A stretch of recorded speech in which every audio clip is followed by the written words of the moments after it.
Assalamualaikum warahmatullahi wabarakatuh. Jangan lupa subscribe, like, and share.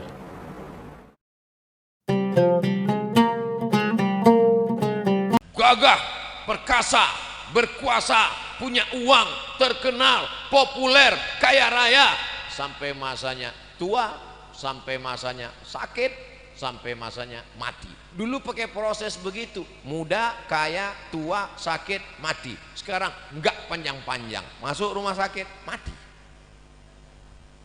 Bahkan ada yang enggak perlu sampai masuk rumah sakit, sedang minum kopi, mati. Sedang ceramah, mati. Sedang tegas, mati. Mati tidak perlu dicari, karena dia insya Allah akan datang sendiri. Betul apa betul?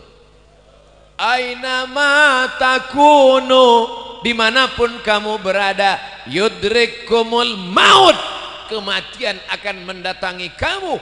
Walau kuntum fi burujim musayyadah, walaupun kalian berada di dalam kotak yang dipaku. Begitulah perbuatan orang musyrik jahiliyah dulu. Dia buat kotak, kemudian dia paku, dia masuk ke dalam. Ditanya sama temannya, kenapa kau bersembunyi dalam kotak yang dipaku? Mudah-mudahan aja malaikat maut nggak bisa masuk. Siapapun akan mati menghadap Allah. Michael Jackson masuk ke dalam kotak hampa udara, berharap tidak mati, mati juga. Semuanya akan menghadap Allah. Tinggal lagi apa yang akan kita bawa menghadap Allah. Ini pelajaran yang kedua dari buku bedah buku kisah saat maut akan menjemput.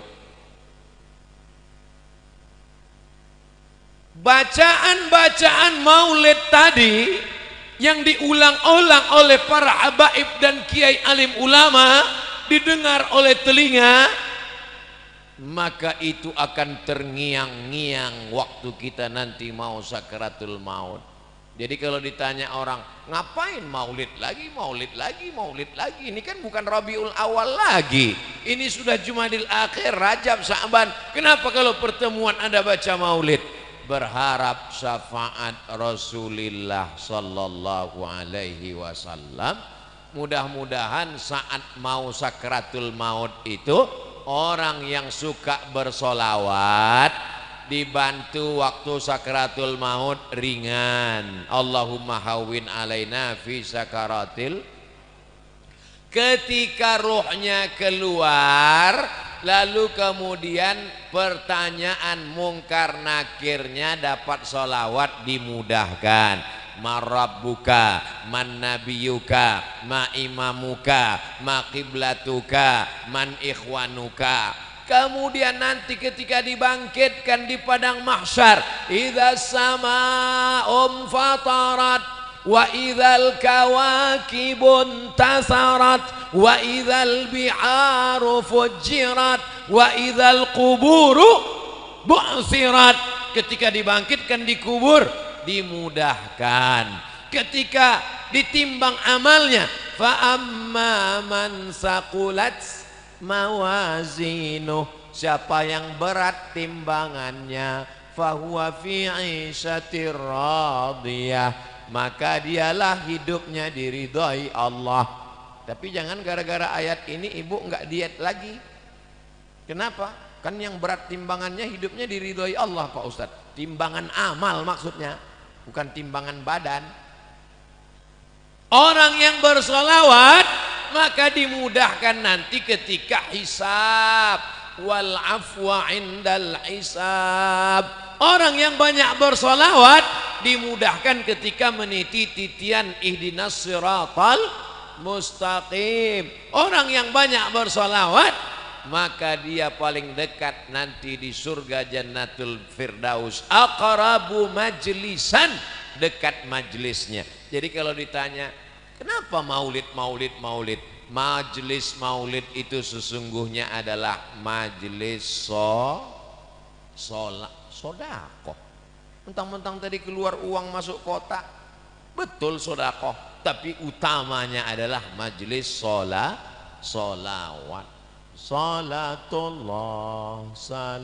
salamullah ala taha rasulillah salatullah salamullah ala yasin habibillah tawassalna bi bismillah wa bil hadi rasulillah wa kulli mujahidin lillah bi ahlil badri ya Allah. Diiringi oleh anak-anak muda hadrah. Apa nama hadrahnya Ustaz? Akhlakul Mustafa, akhlaknya Rasulullah. Sudah acara maulid keliling, ngajinya dengan habaib dan ulama, tapi acara nikahnya masih pakai keyboard tunggal, artisnya pakai rok pendek. Pulangnya tak perlu lagi diceritakan, sakit hati ibu nanti. Maka undanglah saat walimah anak nikah pakai hadrah, saat akikah pakai hadrah, saat sunatan pakai hadrah. Setuju?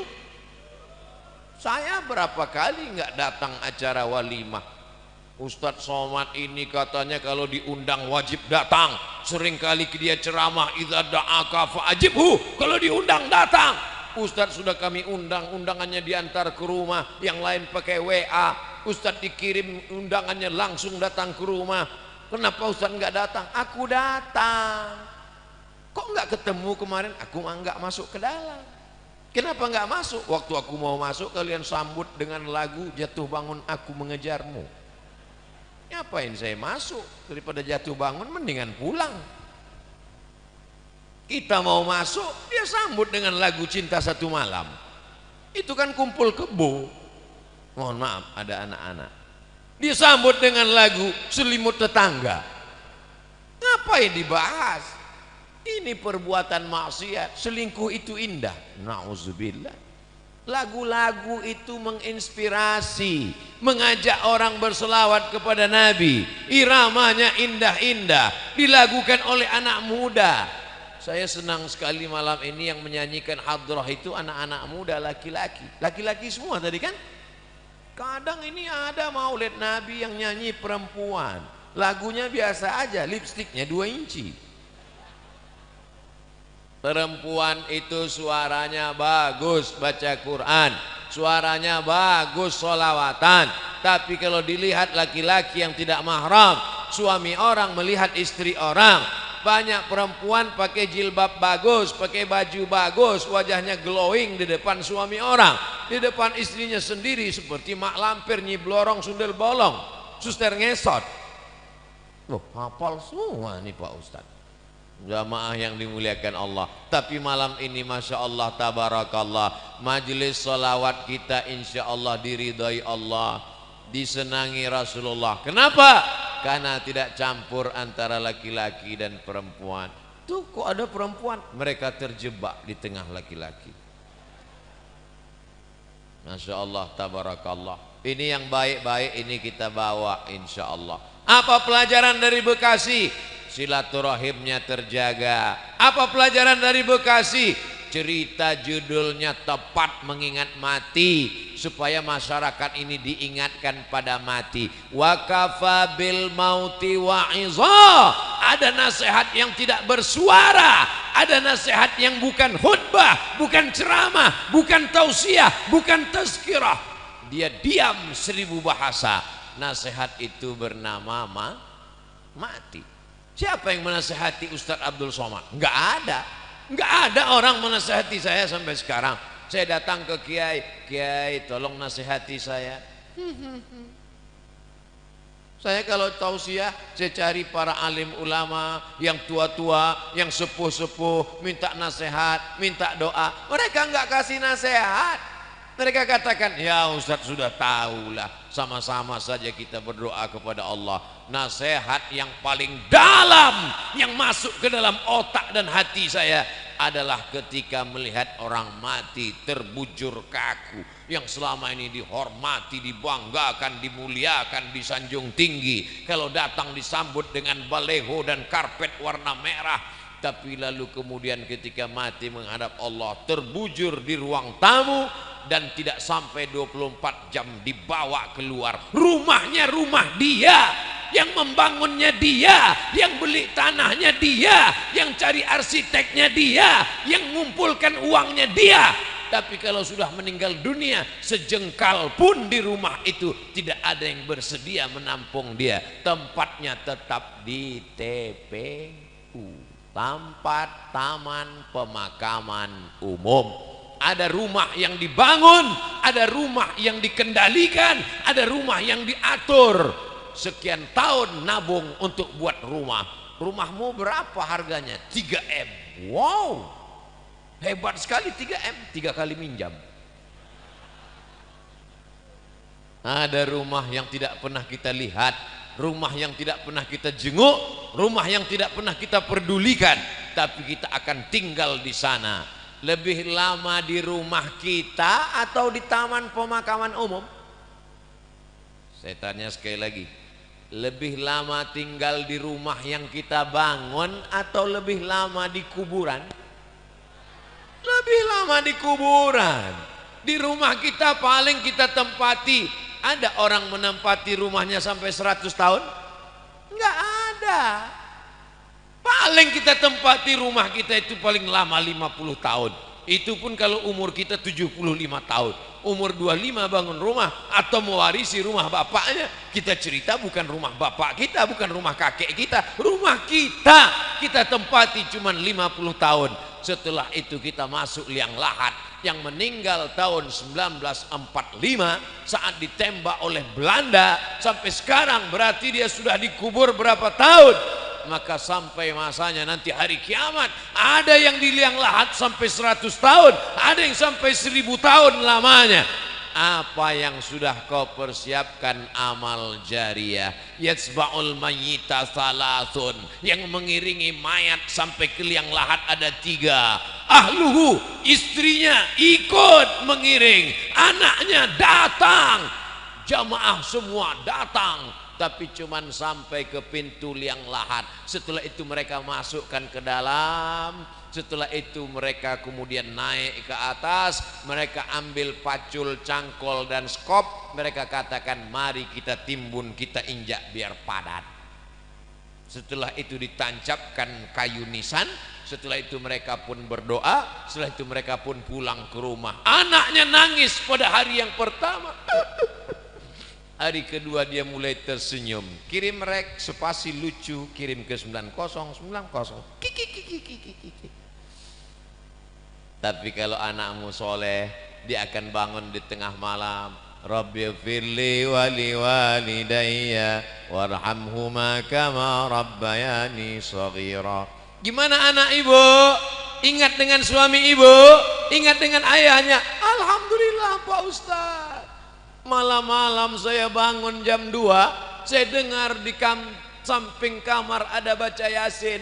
Yasin wal Qur'anil Hakim innaka laminal mursalin ala siratim mustaqim tanzilal azizir rahim.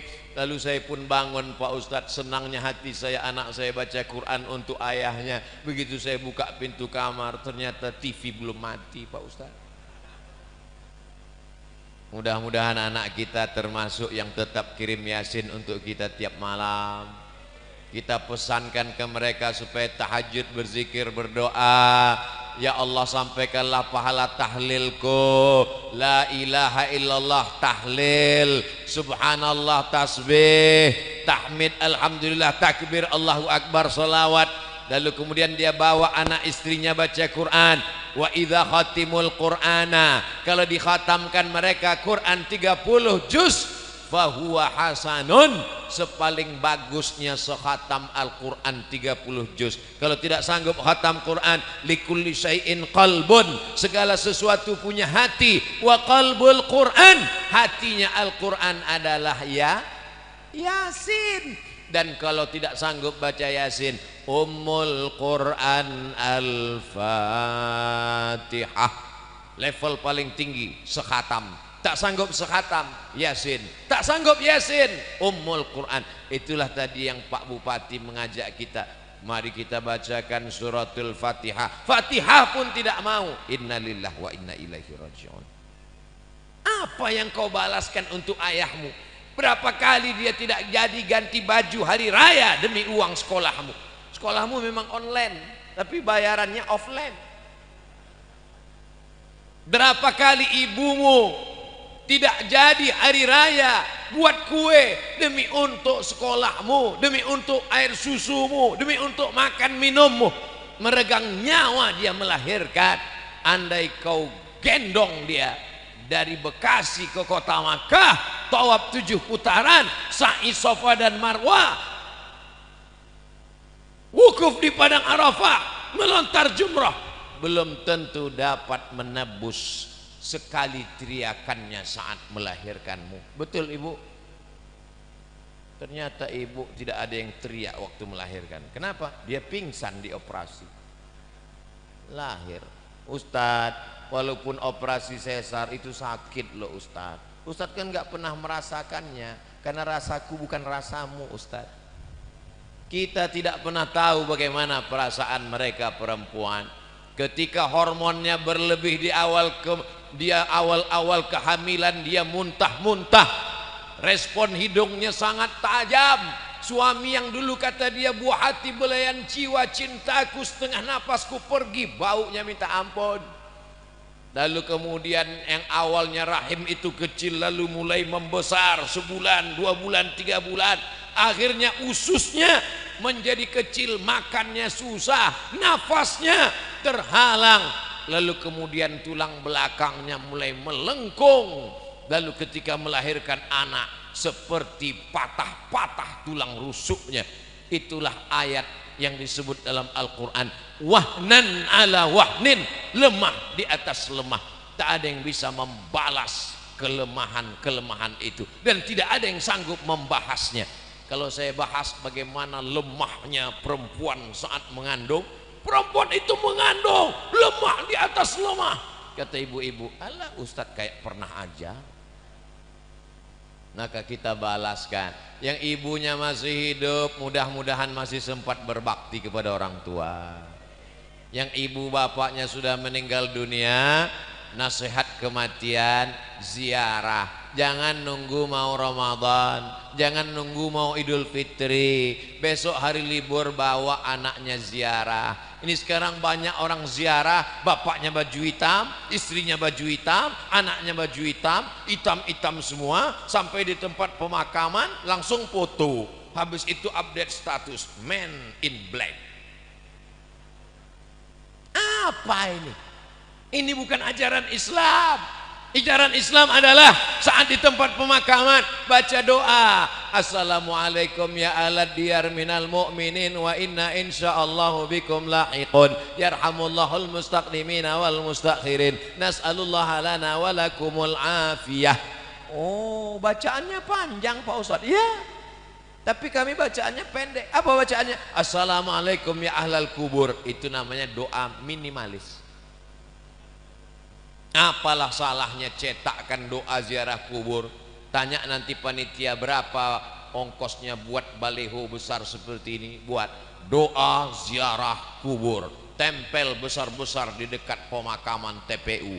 Assalamualaikum ya ala diyar minal mu'minin wa inna insyaallah bikum lahiqun yarhamullahul mustaqdimin wal mustakhirin nas'alullaha lana wa lakumul afiyah. Coblos nomor boleh.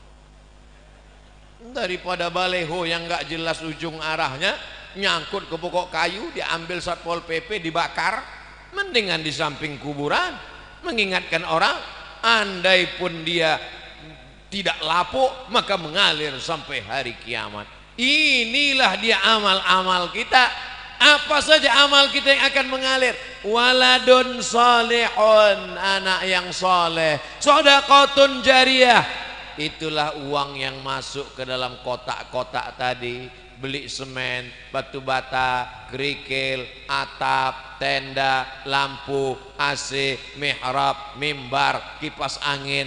itu semua akan mengalir. Siapa yang mewakafkan tanah masjid ini dulu? Siapa yang membangunnya? Siapa yang ngasih semen? Siapa yang ngasih kosen? Siapa yang ngasih kaca?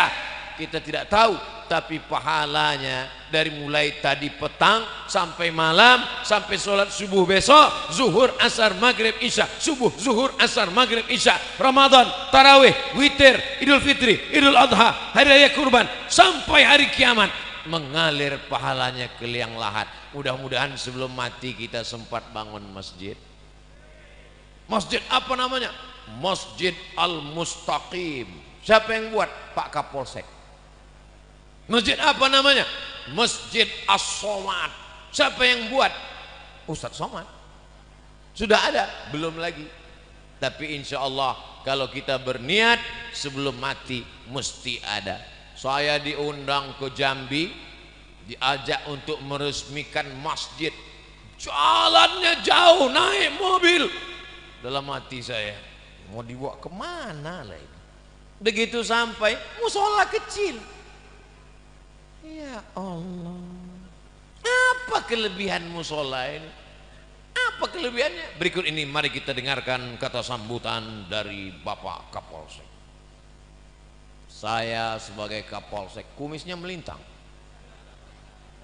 Saya sebagai Kapolsek di tempat ini, Pak Ustadz risau karena tidak ada tempat sholat. Orang sholat di kamar. Maka saya kumpulkan di antara anak-anak buah saya. Kita beli semen, batu bata, akhirnya jadilah musola ini. Dan saya bertekad kalau siap, yang meresmikannya adalah Ustadz Somad. Oh, begitu kronologisnya. Dan orang tidak berani nolak. Kasih semen, siap. Jadilah musola. Jabatanmu tak lama, tapi yang kekal abadi adalah masjid. Presiden kita, proklamator kita, Insinyur Soekarno cerdas. Di saat Indonesia tidak semakmur sekarang, uangnya tidak banyak, baru saja diserang oleh Belanda dan Jepang, dia sempat berpikir untuk membangun masjid terbesar di Asia Tenggara. Itulah dia Masjid Istiqlal. Sampai Presiden Amerika pun masuk ke dalam. Semua orang-orang yang masuk ke dalam Masjid Istiqlal itu kalau masuk berdecak kagum seperti melihat kucing. Wow, amazing, kata dia. Apa amazingnya? Tiangnya banyak sekali, kata dia. Luar biasa. Sampai sekarang mengalir pahalanya sampai hari kiamat. Berganti lagi zaman, akhirnya setiap kabupaten, setiap kota di Indonesia ada masjid. Punya ciri khas, punya ciri khas. Apa dia? Bangunannya tidak pakai kubah, tapi pakai atap seperti masjid kerajaan Islam Demak, bangunan Wali Songo. Dan itulah dia sampai sekarang disebut dengan Masjid Muslim Pancasila. Sampai hari kiamat akan mengalir pahalanya. Maka kita pun berpikir, jangan mati sebelum bangun masjid. Saya nggak bisa bangun masjid Pak Ustadz, bangun musola nggak apa-apa. Surau Pak Ustadz, oke. Langgar Pak Ustadz, nggak apa-apa. Orang Jawa dilanggar nggak mati. Karena dia berzikir di dalam langgar, dalam surau. Hanya saja surau, langgar dan musola tetap di dalamnya usolli sunnatan tahiyatal masjid. Karena di sana ada sholat 5 waktu, subuh, zuhur, asar, maghrib, isya. Bedanya cuman nggak ada sholat Jumat. Di masjid kita ini ada, ini surau apa langgar apa musola? Ini masjid. Dari mana Ustaz tahu masjid? Ada mimbarnya, ada sholat Jumat. Di tempat kami ada mimbar Pak Ustaz, tapi nggak ada sholat Jumatnya. Berarti itu mimbar dangdut. Mimbar tempat khotib naik ke atas menyampaikan khutbah. Usikum wa nafsi bitaqwallah. Aku pesankan kepada kamu, takutlah kepada Allah. Laki-laki yang gagah, perkasa, sehat, tidak musafir, tidak sakit, maka dia mesti mendengar wasiat takwa yang disampaikan dari mimbar. Kenapa tablik akbar kita tidak dibuat di dalam masjid? Barulah sadar Karena kalau dibuat dalam masjid tidak muat. Ini masjid nampaknya kekurangan, bukan kekurangan jamaah. Banyak sekarang masjid kekurangan jamaah, tapi di Bekasi masjid kekurangan tempat. Insya Allah panjang umur sehat badan, masjid ini semakin besar insya Allah. Amin. Kalau mau tahu berhasilnya tabligh akbar malam ini, lihat subuh besok. Kalau subuh besok sopnya bertambah, berhasil. Tapi kalau cuman pemain inti yang azan tetap itu, as-salatu khairum minan naum, hancurlah kita. Tapi begitu besok as-salatu khairum minan naumnya luar biasa. As-salatu khairum minan naum. Semangat anak, bangun, datang dia ke masjid semua. Alhamdulillah Pak Ustadz, sejak Ustadz Somad tausiah kemarin, anak saya rajin sholat duha Pak Ustadz. Cuman ada yang mengganggu pikiran saya. Kenapa Bu? Doanya pakai kunut. Itu namanya subuh kesiangan Bu. Pas ditanya sama ibunya, kenapa kamu sholat subuhnya jam 8? Masih syukur aku sholat subuh, kawanku nggak sholat sama sekali. Ini logika terbalik, otaknya sungsang. Kalau mau lihat dunia boleh lihat ke bawah, tapi kalau untuk akhirat, lihatlah orang yang istiqomah ke masjid subuh, zuhur, asar, maghrib, isya, masjid ke masjid ke masjid. Lihat tuh anak muda ke masjid terus, tertulis di bajunya baikar subuhan, zuhur hilang.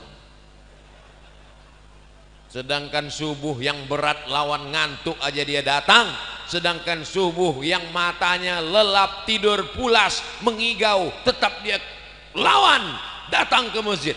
Apalagi zuhur asar yang melek. Sedangkan zuhur subuh saja siap dia jadi imam, padahal suaranya jelas. Bismillahirrahmanirrahim, alhamdulillahi rabbil alamin. Apalagi kalau cuman nggak bersuara, Allahu Akbar. Memang berawal kalau mau jadi imam, imam zuhur dan imam asar, anak-anak muda. Nanti kalau ditanya, datang anak gadis, anak-anak cewek bilang, Bang, aku siap jadi, aku ingin mencari imam, aku siap, tapi zuhur dan asar ya. Maka kalian pun mesti pintar-pintar. Kalau mau tulis update status besok, aku mau cari imam maghrib, subuh dan isya. Yang zuhur ngantri dulu. Berawal dari keterpaksaan.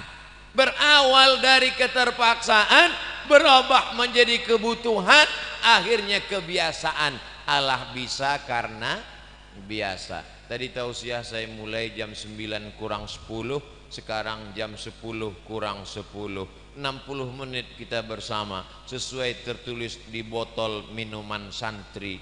Oh, botolnya kecil 330, berarti udah lewat, mestinya setengah jam tadi.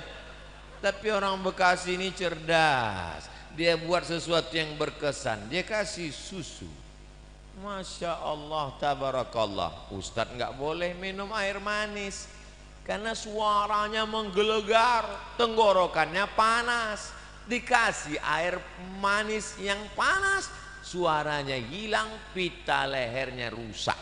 Nanti umurnya sekian, ceramahnya apa kabar? Serba salah. Nanti dikasih air putih, katanya panitianya nggak respon. Dikasih air susu, air teh, katanya wah susah sekali Ustadz Abdul Somad ini. Enggak, Ustadz Somad tidak pernah mempersulit, mempersusah orang.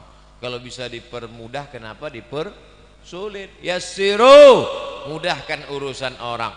Ngundang Ustadz Abdul Somad nggak perlu pakai proposal. Ngundang Ustadz Abdul Somad katanya sulit, mesti kirim DP, mesti pakai pesawat kelas eksekutif, mesti dijemput dengan private jet, mesti dijemput. Hoax, bohong, penipu. Ustadz berapa kali datang ke Jakarta dalam setahun? Jabodetabek, Jakarta, Depok, Bogor, Bekasi, setahun datang 3 kali, berarti 4 bulan sekali. Selama 4 bulan datang 3 hari, tausiahnya 1 hari 3 kali, Jumat, Sabtu, Ahad. Jumat 3 kali, pagi, siang, malam. Sabtu 3 kali, pagi, siang, malam. Ahad 2 kali, pagi, siang, besok pulang. 3 kali, seperti makan obat. Bapak Ibu yang dimuliakan Allah Subhanahu wa taala, kebersamaan kita malam ini di halaman masjid mudah-mudahan membawa kita istiqomah, anak-anak kita menjadi anak para penghafal Quran. Apa yang disampaikan Ustaz Abdul Somad waktu di Bekasi, silaturahim. Yang kedua, ingat mati. Yang ketiga, bagaimana menyelesaikan masalah di negeri kita ini. Ingat ketika negara Palestina dijajah, ketika itu seorang ulama besar bernama Imam Abu Hamid Al-Ghazali meninggal tahun 1111. Mudah ngingatnya, 1111. Banyak orang mengkritik Imam Ghazali, kenapa dia tidak ikut berperang melawan tentara yang menjajah Palestina. Imam Al-Ghazali menulis kitab Ihya Ulumuddin. Palestina dibebaskan oleh Salahuddin Al-Ayyubi. Salahuddin, orang barat susah menyebut Salahuddin, menyebutnya Sultan Saladin. Salahuddin Al-Ayyubi. Kapan Salahuddin Al-Ayyubi lahir? 1138. Ingat itu. Ternyata doa dari seorang ulama yang mustajab wali Allah melahirkan seorang pemimpin yang luar biasa. Urus saja salatmu, urus zikirmu, urus makanan halalmu, anak-anakmu ini akan menjadikan negeri ini baldatun thayyibatun wa rabbun ghafur. Kalau engkau sibuk komen dengan medsos, kau akan kalah dengan buzzer, karena mereka punya akun banyak luar biasa. Jadi kami nanti kalau Ustadz Somad dicaci maki gimana? Kalau kau sanggup balas, berikan klarifikasi. Kalau kau tak sanggup balas, doakan kepada Allah, Allahumma hdi qaumi fa innahum la ya'lamun. Tapi kami enggak tahan Pak Ustadz, emosi kami Pak Ustadz. Kalau enggak tahan, enggak usah main handphone. Daripada jantung koroner enggak mati, cuman setengah mati.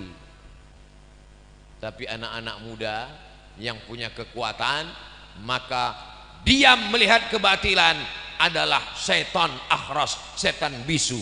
Tapi hati-hati jangan termakan hoax. Kalaupun mau termakan, makanlah sate dan soto. Jangan makan hoax karena tak ada untungnya. In ja'akum fasiqun, kalau datang orang bawa berita macam-macam, fatabayyanu, klarifikasi. Ini zaman luar biasa. Zaman dulu orang bacakan jangan baca buku ini, langsung tidak baca buku. Sekarang kalau saya katakan jangan baca buku ini, langsung dia cari di Google, langsung dia download, langsung dia cetak dalam bentuk PDF, langsung dia dapat. Jangan tonton ini, langsung dia tonton. Tontonlah yang bisa jadi tuntunan, tausiah guru-guru kita, para alim ulama kita. Nanti kalau ada yang bertanya apa yang disampaikan Ustadz Somad, ada 3: silaturahim, ingat mati, dan didik generasi masa depan supaya Indonesia tetap menjadi baldatun thayyibatun wa rabbun. Urus tahajudmu, urus salatmu, urus sedekahmu, urus hidupmu, maka Allah akan mengurus dunia dan akhiratmu. Rabbana atina fid dunya hasanah wa fil akhirati hasanah wa qina adzab.